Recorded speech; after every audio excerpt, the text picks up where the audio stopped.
My name is Rachel Morgan, 36 years old, a single mom to a 6-year-old daughter named Ellie. That day, while I was signing her out of ballet class like every Thursday afternoon, my phone pinged with a message. I thought it was a dinner reminder from my husband.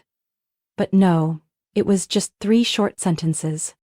Going to Portugal with Harper. I've transferred all the money to my personal account. You'll have to handle rent on your own.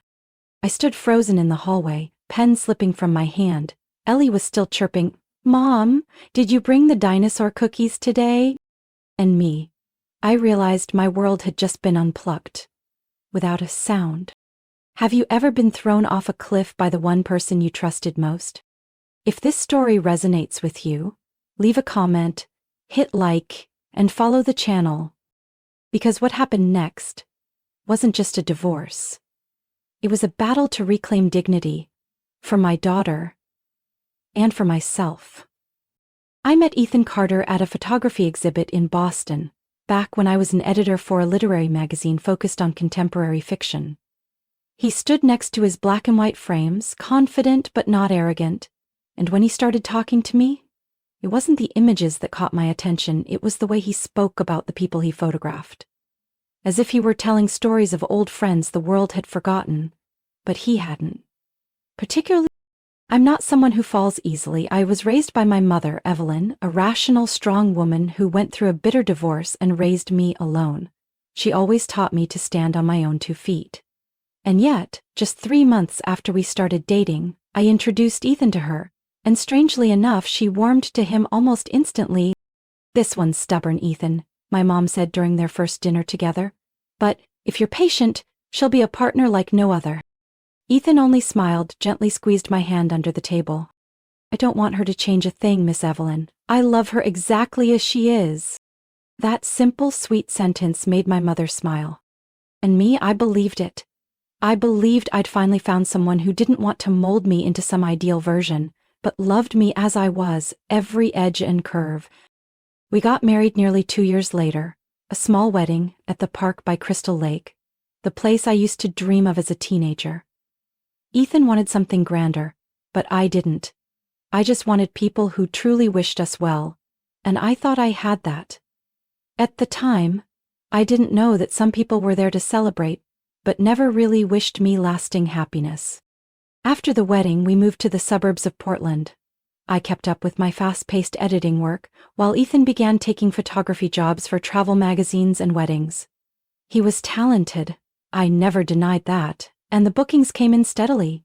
Life wasn't luxurious, but it was enough. In the quiet evenings, I liked curling up in an armchair reviewing manuscripts while he tinkered with his photos in the office. I loved that peace.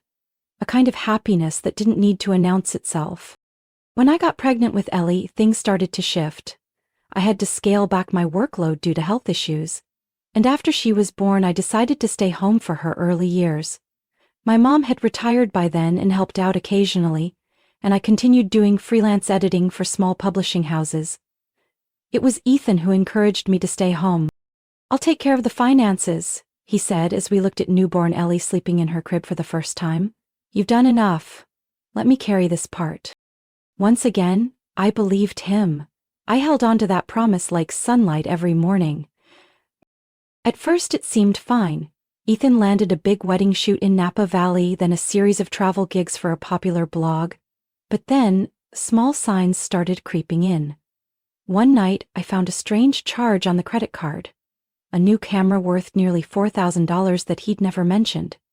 He said it was an investment for the business, then brushed it off with a light kiss on my forehead. Then came Harper. Harper breezed into the photography studio Ethan had opened with a few friends near downtown. Young, energetic, great with people, and, according to Ethan, fantastic at organizing. He said she managed the studio's schedule, clients, even the finances. "You'll like her," Ethan once told me. "Harper handles the things I'm bad at. Kind of like you do." I laughed, didn't probe further, because in my heart I believed Ethan was someone who would never betray me. I thought love, when it was genuine, could anchor someone in place. But maybe I was naive, or maybe I'd just gotten too used to trusting. No one had ever broken that trust so completely. One morning while making coffee, I overheard Ethan talking in his office. The door wasn't fully closed, and I heard Harper's name again and again. His voice was hushed, but at times almost pleading. "You can be the temporary name on it. I just don't want Rachel to get suspicious." I froze, my hand gripping the coffee mug so tight I thought it might shatter. But I didn't knock. Didn't ask questions. I walked straight out to the garden, letting those words fall into the space between trust and doubt, a place I had lived in for far too long. I told my mother the next day, when Ellie and I visited her. She looked at me for a long time, then said, "Don't wait until there's nothing left to walk away. A woman like you can stand before she's pushed." I nodded but didn't act. There was still something in me. Maybe old hope, maybe fear, that held me back from facing the truth. I didn't know that a few weeks later Ethan would actually leave, without explanation, leaving behind only a text message and a financial crater deep enough to swallow all hope. But in that moment, when my mother said those words, my chest tightened in a way I would only understand later. It wasn't pain. It was warning. I sat on the living room couch, dim ceiling light casting shadows over the coffee table where our bank statements lay scattered. I'd gone over the number dozens of times. $61,400. Gone. Our entire shared savings, the money I'd carefully built over 7 years of freelance editing, the fund meant for medical emergencies or if I needed to return to full-time work, wiped clean. All that remained was $412 in our checking account, and rent, $1,950, due in less than a week. I didn't cry, couldn't cry. Something thick and solid lodged in my throat, like my whole body was bracing itself, not to break. The phone rang, startling me. I looked at the caller ID and felt my heart skip a beat. Janice Carter. My mother-in-law. I hadn't spoken to her since last Christmas, when she scolded me for spoiling Ellie too much, after I refused to let her have candy before dinner. I hesitated for a few seconds, then answered. "Rachel?" Her voice came through, sharp and angry, no greeting, no preamble. "I just spoke to Ethan. He said you're refusing to let him see Ellie. Is that true?" I closed my eyes. Ethan had made his move. "Janice, I'm not keeping anyone away," I said slowly. "Ethan's the one who disappeared. He sent a text, emptied the accounts and left with Harper. And Ellie, she hasn't even had time to understand what's happening." "I don't believe you," she cut me off. "He showed me your message. You said if he didn't pay more, he wouldn't get to see her. You're using the child as a bargaining chip." I shot up from my seat. "What message? I never said anything besides those 3 words. Thanks for the update. Who could have made something like that up?" "Don't play dumb," Janice nearly screamed. "Ethan told me you've always looked down on him, burdened him with debt, and now you're demanding outrageous support payments just to get revenge." I clenched the phone in my hand. "Do you know who paid the rent for the last 6 months? I did. With money from my editing jobs, my freelance work, and even from the college fund I was secretly building for Ellie, because Ethan always spent more than he earned." The silence on the other end stretched for almost a full minute, but when Janice finally spoke again, her voice hadn't softened. "Maybe you think you've done a lot, but Ethan has dreams. He needs freedom to grow.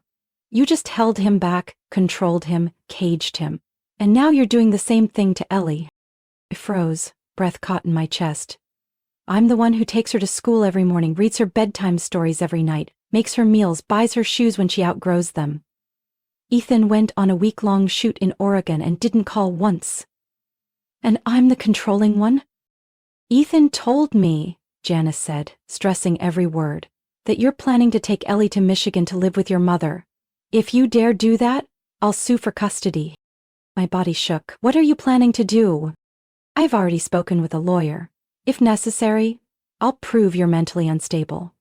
I have plenty of witnesses." "Witnesses?" I laughed in disbelief. "You mean relatives who only see me during the holidays? Or you, who once forced me to make Ellie sleep alone when she had a fever because children shouldn't cling to their mothers?" Janice hung up without another word, and in that moment, everything became clear. I wasn't just abandoned by Ethan. I had been betrayed, deliberately, by the woman who once called me the perfect daughter-in-law. I covered my face and sank to the cold floor, bitterness rising in my throat. A very familiar bitterness. The kind a woman feels when she's painted as toxic simply for living truthfully and protecting her child. Not long after the doorbell rang, Ellie came running from her room, her hair still messy from her nap. "Mom, who is it?" I wiped my face, forcing a smile. "Probably the mailman, sweetheart." I walked to the door and saw a thick envelope with a red legal seal. I knew, without even opening it, that it was the official divorce summons. But what I didn't know was that inside were far more than papers. There were inhumane demands Ethan had set, and a whole new chapter I'd have to fight through to protect my daughter. I reached out to Marisa Bloom after a nearly sleepless night. It was the first night I truly accepted that Ethan wasn't coming back. Not to apologize, not to explain. He had retreated, strategically, armed with money, rehearsed lies, and a system that was already taking his side. Marisa was a woman in her early 40s, dark brown hair in a tidy bun, a calm low voice and sharp eyes. Her office was on the 3rd floor of a red brick building near downtown Portland. Dark wood shelves lined the walls, a family photo sat on her desk, and the space felt both warm and unyielding. "Miss Mitchell," she began, flipping through the documents I brought. "Your case may be complicated, but the good news is, I've handled worse, and I don't lose." "I don't need him back," I said. "I need fairness, and I need to protect my daughter." Marisa nodded as if that was the very reason she accepted the case. She asked about financial history, joint accounts, any suspicious behavior I'd noticed from Ethan. I told her everything, the expensive camera receipt, odd expenses under the studio's name, and the last time Ethan had posted any work, nearly 3 weeks ago. "You said he's still receiving money from the studio?" Marisa asked, scribbling notes. "I'm not sure," I replied. "He's not posting anymore, but it seems like he recently started selling photo rights." Marisa looked up. "Then we need to trace those transactions. If he received a major payout from a foreign company, that money could have gone into a private or offshore account." She turned the screen toward me. "What's the name of the photo company?" "Solstice Visuals, based in Lisbon." "Europe," Marisa murmured. "He may be setting up residency or registering foreign income to dodge financial obligations here. It's not new, but if we can prove he's earning while abandoning his child, the court won't take it lightly." I don't know what made me share the next detail. Maybe because it haunted me. Maybe because, even if it sounded strange, it felt important. "There's one more thing," I said quietly. "This morning I received an unmarked envelope. Inside was a folded note, no signature. Just one sentence. If you want to know where Ethan's hiding the money, look inside the wooden box his mother keeps locked away." Marisa looked up sharply, eyes like blades. "You kept the note?" I nodded and pulled it from my purse. She examined it closely, then set it aside. "Someone wants to help you, but can't do it publicly. Could be someone who worked with Ethan, or Harper herself." I blinked. "Harper?" "Never underestimate how a mistress feels when she realizes she's been played to," Marisa said flatly. "Either way, we won't ignore this lead. Do you know which box they're talking about?" I stayed quiet for a moment, then the image of an old wooden box with carved patterns surfaced. One Janice always kept on the high shelf in her bedroom. Locked, dusted weekly. "There is a box like that," I whispered. "At my mother-in-law's house." Marisa looked at me carefully. "I don't advise taking anything without legal clearance, but if it's considered marital property and might be moved or hidden, the court needs to know." I left her office with a long to-do list. Bank statements, tracing transactions, and possibly confronting Janice. But what truly left me breathless was the feeling that I'd entered a labyrinth. Every clue led to a locked door. And the first key might be inside the house I once called my in-laws. That night I made myself a cup of tea and poured a warm glass of milk for Ellie. She sat at the kitchen table, coloring in her ballet dress, still not changed. "Are we visiting Grandma Janice tomorrow, Mom?" Ellie asked casually. I paused. "Why do you ask, sweetheart?" "Because I missed the box Grandma let me put cards in. She said it had magic secrets inside." I looked at my daughter, my nose stinging. She didn't know it, but that innocent remark confirmed something for me. That the box wasn't just sentimental. I bent down and kissed her hair. Maybe. We'll stop by sometime soon. I wasn't lying. But I also didn't tell her that the next time we visited Janice's house, I wouldn't be going alone. I'd be bringing a lawyer. And a phone ready to record. I arrived at Janice's house on a Tuesday afternoon. A light rain had started to fall, the street leading into the suburb was slick, and the trees stood still, as if holding their breath for what was about to happen. Ellie stayed with my mom, and I held a bag of apple scones, Janice's favorite, in my hand, trying to muster the familiar smile, the kind a daughter-in-law wears when showing up to keep the peace. Janice opened the door after 2 rings. She wore a moss-green knit robe, her hair freshly curled, dark lipstick in place as usual. But her eyes scanned me from head to toe, clearly on guard. I didn't expect to see you again so soon. I held out the pastry box, softening my voice. I don't want things between us to stay tense, Janice. After all, you are Ellie's grandmother. She hesitated, then reluctantly stepped aside. Come in, but I don't have much time. I sat on the familiar brown leather couch in the living room. Everything looked exactly the same as the last time I was there. Faux flowers arranged just so, childhood photos of Ethan on the shelf, the place so clean it felt suffocating. Janice poured tea, without offering. Then sat across from me, posture stiff like I was on trial. So, are you here to apologize or to demand something? I gave a small smile, keeping my tone as humble as I could. No demands, it's just that Ethan's gone, and I thought maybe you and I could come together for Ellie. Janice tapped her fingernail against her teacup. I think Ellie's doing just fine with Ethan. But if you're finally starting to see that, maybe you're beginning to mature. I didn't react. Her jabs had become routine over the years. I wasn't here to argue. I was here to observe. And I saw it. The dark brown wooden box with antique brass trim, sitting silently on the shelf behind Janice, just beneath her wedding portrait. You still keep that old box? Ah, I said lightly, trying to sound casual. I remember Ellie always begging you to tell her the magic secret inside it. Janice pressed her lips together, not responding. You once said you kept letters from when Ethan was in college, I continued. I've always wondered, what else is in there? Janice looked up, eyes sharp. It's none of your business. Of course, I'm just curious. The conversation turned dull after that. I excused myself to use the bathroom. On my way back, I suddenly walked by the bookshelf. Janice was busy on a phone call in the kitchen. I had exactly 2 minutes. I gently lifted the lid of the box. It wasn't locked. Inside were stacks of handwritten letters, some printed financial documents, a faded notebook, and a blue birthday card. I didn't have time to read through them. I randomly pulled a bundle of letters and quickly photographed each page with my phone. When I heard Janice coming back, I immediately placed everything back, closed the lid, and stepped back as if browsing old books. I told you not to go near that part of the living room. I turned around and smiled. I was just looking at old pictures. I'll head out now.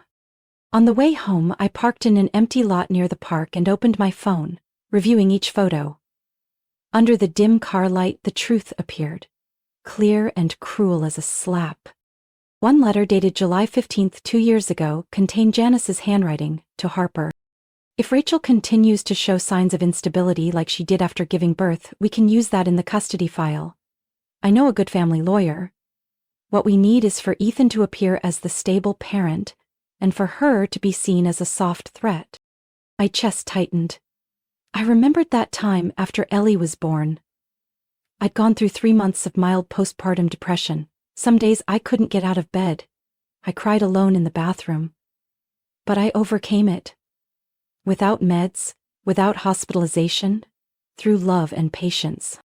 And now?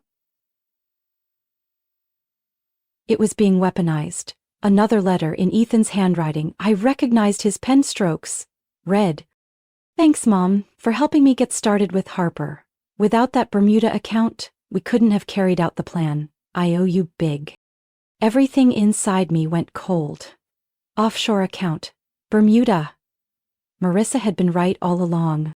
I saved all the photos, set the phone down on the passenger seat, and closed my eyes for a moment. Some cracks in the heart never fully heal. But when you discover you were the target of a coordinated takedown by the man you called your husband and the woman who called you daughter, that crack becomes fire, a quiet fire, but one that never dies. 2 days after photographing the documents in Janice's wooden box, an email from Shelley Monroe, content director at River and Pine Publishing, appeared in my inbox. Subject: confirming project withdrawal. I frowned. River and Pine was my latest client. I had just accepted an editing job for 3 debut manuscripts. It wasn't a huge contract, but enough to cover half a month's living expenses. I had spent nearly 2 weeks working with the author. Everything was going smoothly. I opened the email. Rachel, we're sorry to hear you've chosen to withdraw from the project. While we understand divorce can affect work focus, we hope to collaborate again in the future. Best, Shelley. I froze. I never sent any withdrawal letter. I immediately called Shelley. Her voice on the other end sounded hesitant. Rachel? I thought you sent us an email last week withdrawing from the project for personal reasons? I never did, Shelley. I didn't write any such email. She sighed. I understand there might be some confusion, but I still have the email on file that we received from your address. Please forward it to me. A few minutes later, I received the forwarded message. The tone was clumsy, grammatically broken. Nothing like anything I'd ever write. To River Pine, I no longer have mental capacity to do project. I withdraw and hope understand. It was impersonation, a sloppy hand trying to mimic me, but without understanding my writing style. I read it again, heart pounding. And I knew instantly this wasn't a mistake. It was intentional. I called Marissa. You need to see me right away, I said, unable to hide my anger. Ethan just did something unforgivable. Less than an hour later, I was in Marissa's office, my laptop screen showing the fake email. She read it line by line, her calm expression hardening into steel. Ian crossed the line. I clenched my hands together. I lost the contract, my credibility, and if I hadn't caught it, it would have kept happening. This is no longer just a family matter, this is identity fraud, and if he sent that email using your name to sabotage your work, it's deliberate financial interference. Can I press charges? Not only can you... We immediately contacted the Portland Police Department. Marissa prepared the complaint, attaching the original email, Shelley Monroe's statement, and a side-by-side comparison of my actual writing and the forgery. I will also ask the court to review this behavior during the divorce hearing, Marissa added as she gathered the files. It shows that Ethan is attempting to sabotage your financial independence to manipulate the outcome of the case. A decent court will not overlook that. I nodded, though my mind was still rattled. Being impersonated.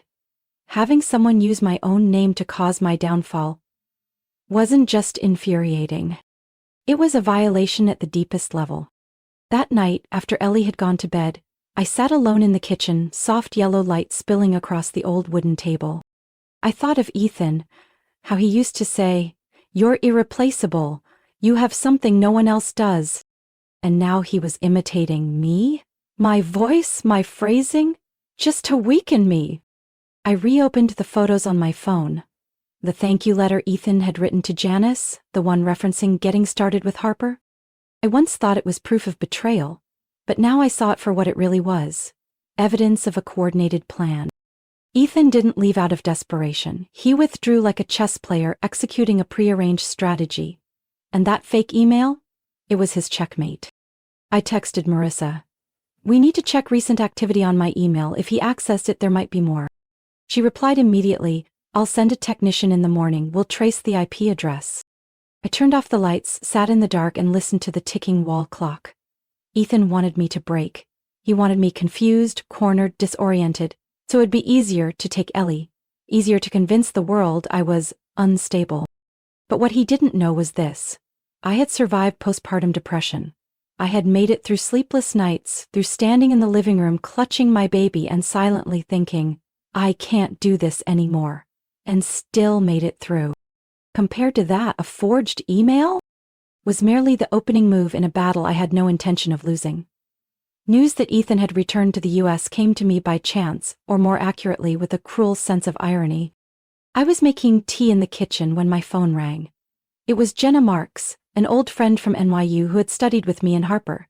She now worked as an editorial assistant at a business magazine in San Francisco. "Rachel?" Jenna's voice came through alongside the sound of typing.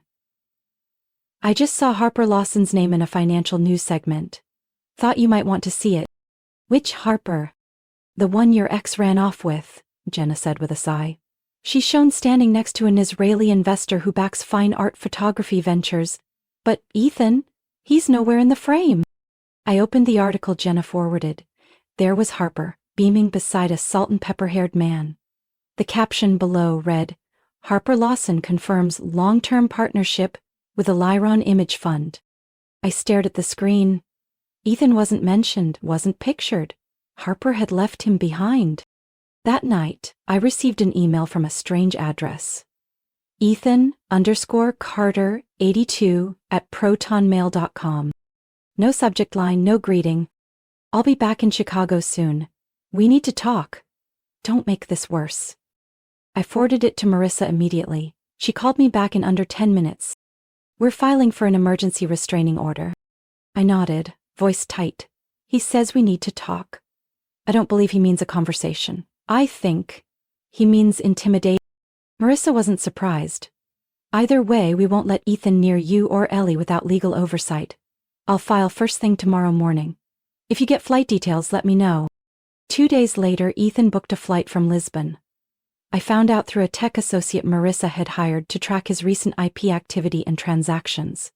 He used an old email address to sign into a booking app, linked to a digital wallet that had previously received payments from the studio in the US. The flight landed at O'Hare on a Friday afternoon.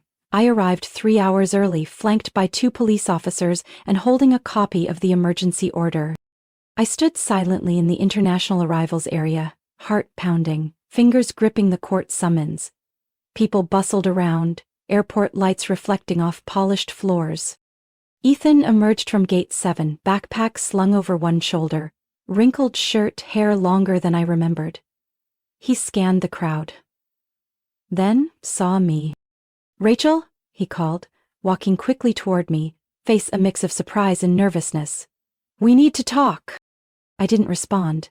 One of the officers stepped forward, hand outstretched with paperwork. "Ethan Carter, you are prohibited from coming within 200 feet of your former wife and daughter until further court notice. This is a copy of the restraining order and a summons from the Cook County Court." Ethan turned to me, face reddening. "I'm her father." "Father?" I shot back. Then where were the support checks, the calls, the letters from Lisbon? What kind of father disappears and only returns when he's the one abandoned? Ethan stepped back, clearly shaken by my composure. But his eyes flashed something else, something close to fear. "Rachel, I didn't have a choice. Harper said she'd help me start over. I cut him off. "She didn't help you start over. She helped you see what you really are. A burden no one wants to carry." The officers led Ethan to a separate area to sign the documents. I stood still for a moment, watching the man who once called me irreplaceable now being escorted out of the terminal. Not in handcuffs, but stripped of control. That night I told Marissa everything. She said, "This unexpected appearance could help us prove in court that Ethan isn't just negligent, he's a personal safety risk." I nodded, eyes on the drawing Ellie had left on the table. 2 figures stood in front of a small house under bright yellow sun. On the roof she'd scribbled, "Mommy plus me." There was no Ethan, and I didn't need to explain anything. Ellie was already forgetting him in the most natural way a child can, by no longer speaking his name. Cook County Courthouse, Monday morning. The air in the courtroom was thick, tension pressing against every breath. I sat beside Marissa at the petitioner's table, a heavy file in front of us. Ethan sat 1 row away, disheveled, his shirt collar crumpled beneath a cheap blazer. He looked at me once, I didn't look back. This wasn't the place for old glances. This was where truth was unearthed like layers of rotting carpet, and I wasn't here to pity anyone. The judge entered. The hearing regarding the divorce petition and custody dispute between petitioner Rachel Morgan and respondent Ethan Carter is now in session. Marissa rose. Your Honor, today we present evidence that the respondent not only abandoned the family and unilaterally withdrew all marital assets, but also colluded with relatives and a third party to build a false narrative for custody by manipulating the petitioner's past medical records. The courtroom fell silent. The judge tilted his head. Proceed, Ms. Bloom. Marissa placed a file in front of the judge. We submit a series of emails between Ms. Janice Carter and Ms. Harper Lawson in which they discuss using the plaintiff's postpartum depression diagnosis as legal grounds to pursue custody of Ellie Carter. In one message, Janice clearly wrote, "If Rachel continues to show signs of instability, we can leverage her medical history as evidence." The judge skimmed a few lines, then looked toward the defendant. Does the respondent have anything to say about this? Ethan started to rise, but his attorney quickly tugged on his sleeve and whispered something. Eventually the lawyer stood and spoke smoothly. Your Honor, my client was unaware of these communications. If such content exists, it was initiated solely by Ms. Janice Carter without Ethan Carter's instruction or consent. Marissa remained unfazed. Then, Your Honor, we request permission to call the next witness. The courtroom doors opened and Harper Lawson stepped in. She wore a light gray blazer, her hair neatly tied back, makeup subtle, but the confidence she once carried, the belief that she could build a life from someone else's ruins, was no longer there. Ethan turned around, his face drained of color. Harper approached the stand. Her voice trembled slightly, but remained steady. I swear that the testimony I'm about to give is true to the best of my knowledge and memory. Ms. Lawson, Marissa began, you had a personal relationship with the respondent, correct? Yes, Harper replied, avoiding Ethan's gaze. We lived together in Lisbon. He called it a fresh start. Did you ever hear him talk about a plan to gain custody? Harper paused. Yes, he said. Rachel thinks she's smart for putting everything in her name. But I've prepared enough to take it all, money and the kid. A wave of murmurs swept through the courtroom. Ethan bowed his head and his lawyer quickly objected, but the judge raised a hand to silence him. Do you have any recordings or documents to support this testimony? Harper reached into her blazer pocket and pulled out a USB drive. I have an audio recording, accidentally captured while I was using my phone to log our work schedule. It's unedited. Marissa accepted the drive and handed it to the court clerk. A speaker played the recording aloud. Ethan's voice rang out clearly. It doesn't matter what name she signs. When the time comes, my mom will handle the lawyer. Harper will be my witness. Rachel will never win if she's seen as mentally unstable. I told you, just create the right conditions, and Ellie will be mine. The judge tapped his pen slowly against the bench. Mr. Carter, the testimony and evidence presented suggest a coordinated scheme to manipulate the divorce and custody process. Marissa continued, her tone softer now but no less sharp. We request that the court grant immunity to Ms. Harper Lawson, on the condition of full cooperation including the release of all relevant documents regarding hidden assets, and the full communication log with the respondent over the last 18 months. The judge nodded. Reasonable request. A follow-up hearing will be scheduled to review supplemental evidence. In the meantime, the respondent is barred from leaving the state, all shared assets are frozen and visitation rights are temporarily suspended. I sat silently, eyes locked on the judge's bench. At last I saw the light fall on the truth.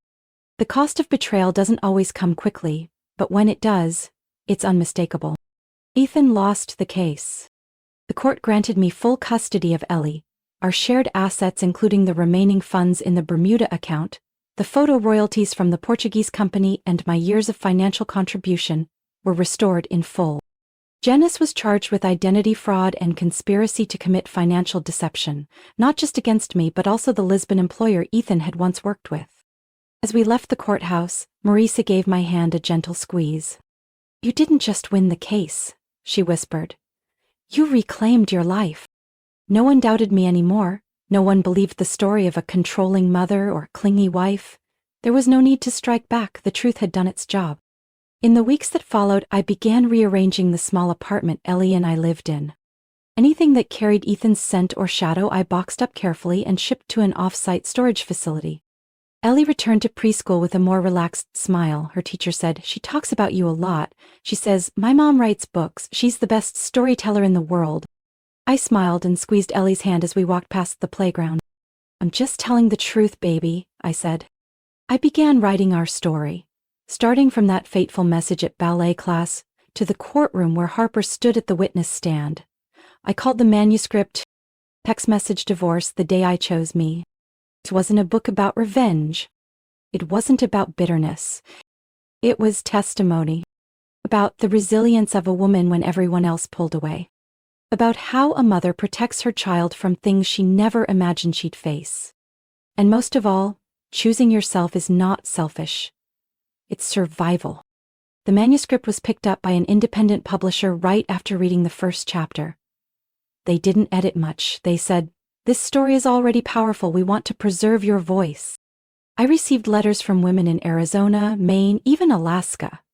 They wrote about husbands who vanished in the night, manipulative mothers-in-law, forged emails, hidden accounts, and children treated like trophies. One woman wrote, "I used to think I was the only one left standing in the storm, but after reading your story I realized there are so many of us still standing in the rain and still standing strong." One early autumn afternoon, when the sunlight had softened and the breeze danced gently through the half-open windows, Ellie sat at the dining table, carefully coloring a small squirrel postcard. I was washing dishes in the kitchen when she spoke. "Mom, can I write a letter to Dad?" I stopped, the water still running from the faucet tapping steadily against the steel sink. In that brief moment, something stirred in me, a nameless emotion. It wasn't sadness. It wasn't anger. Only something soft, almost tender. I dried my hands and knelt beside her, eye level. "What would you like to say in the letter?" Ellie shrugged. "I don't know. Maybe tell him I can ride my bike without falling now? And that your apple pie tastes better than before?" I brushed her hair gently. "If you want, I'll get envelopes and stamps. But remember, when we write, it's not to expect a reply. We write to let our hearts feel lighter." She nodded, eyes focused, like she was holding on to something important. I returned to my desk and closed my laptop. The reprint draft of Text Message Divorce was in its final editing phase. The publisher had suggested adding a new chapter, not about anger, but what comes after it, peace. I looked around our new apartment. It wasn't big, but the light poured in. The art on the walls was all my choice. An abstract seascape, a large print of Ellie twirling in the park, hair flying, dress flaring like butterfly wings. The sofa was second-hand reupholstered by me in canvas. The wooden table came from a friend in Seattle. Everything in the apartment had a reason to be here. Nothing was excess. Nothing was hidden. Ellie giggled as I sat down beside her. "Mom, what should I draw in the letter?" "Whatever you want," I said, placing my hand gently on her back, feeling her small, warm, steady presence. "A house, maybe?" she asked, eyes squinting mischievously.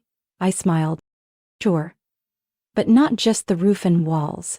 A place where you get to be fully yourself." One day Ellie might understand the deeper meaning of that answer, but today she simply nodded and went back to coloring. I used to think a home meant two parents, a picture-perfect setup, family dinners and framed beach photos. But now I know, home isn't about what it looks like. It's about how it feels when you walk inside. And the home I sat in that afternoon, with my daughter, soft jazz on the radio and the scent of baked goods floating in the air, was a home I had built with my own two hands, from whatever was left after the storm. Not from triumph, but from release. Letting go of the image of a husband who no longer existed. Letting go of the hope that a mother-in-law would ever truly accept me. Letting go of the fear of being misunderstood, abandoned, or alone. I chose to live with the truth, to choose peace over being right. And Ellie, my daughter, is the clearest proof of that choice. Every laugh of hers is a quiet echo from the universe, whispering back to me the path you chose, though rough, was the right one. What do you think? A single text message, could it really mark the beginning of an entire journey to rewrite your fate? I would never wish to go through what I did, but without that fall, I might never have discovered how strong I really am. And you? Have you ever been misunderstood? Pushed out of the very home you once called your own? Only to realize you were the only one who could rebuild it in the way it was always meant to be? Share your story or your thoughts after hearing mine. Because who knows? Your voice might become the lifeline someone else is waiting for. And if you're drawn to stories about family, quiet confrontations that still hold fierce power, follow this channel to hear more tales where wounds aren't hidden and healing doesn't need to shout. Because sometimes the most powerful part of the story isn't who left, it's how you keep living after they're gone.